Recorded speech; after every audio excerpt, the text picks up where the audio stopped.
10h, 11h, le grand rendez-vous européen avec Le Monde et iTélé. Qu'est-ce que vous allez pouvoir faire en tant que présidente de la COP21 jusqu'au mois de novembre ?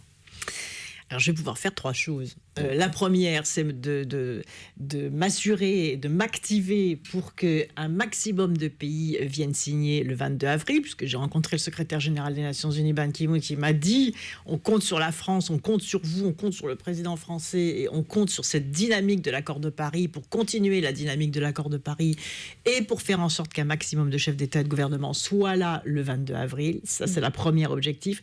D'ici le 22 avril, c'est très court.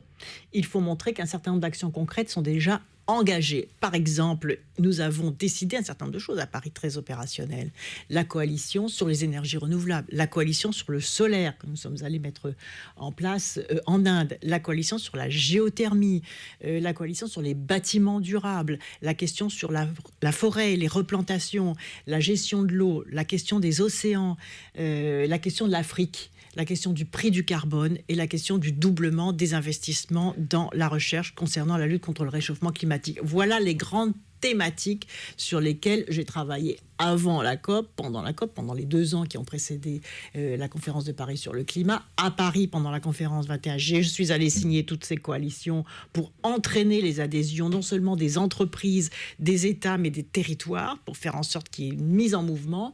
Et enfin, la question de l'accès de l'Afrique à l'énergie est une question prioritaire. Je vais m'y impliquer personnellement. Vous allez y aller parce en que Afrique ? Ça fait des années, j'y pars dès mardi prochain, parce que ça fait des années qu'on promet à l'Afrique l'accès aux énergies propres, notamment à l'énergie solaire, qu'il ne se passe pas grand-chose.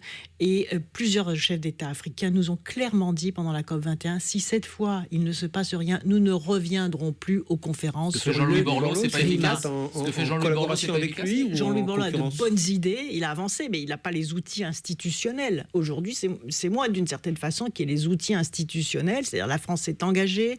Il y a eu des réunions de chefs d'État et de gouvernement, un sommet africain pendant la COP21, avant la COP21. Les chefs d'État africains ont tiré la sonnette d'alarme et nous avons une responsabilité majeure, et c'est notre intérêt, à nous, Français, à nous, Européens, de faire en sorte que l'Afrique se développe en accédant aux énergies renouvelables.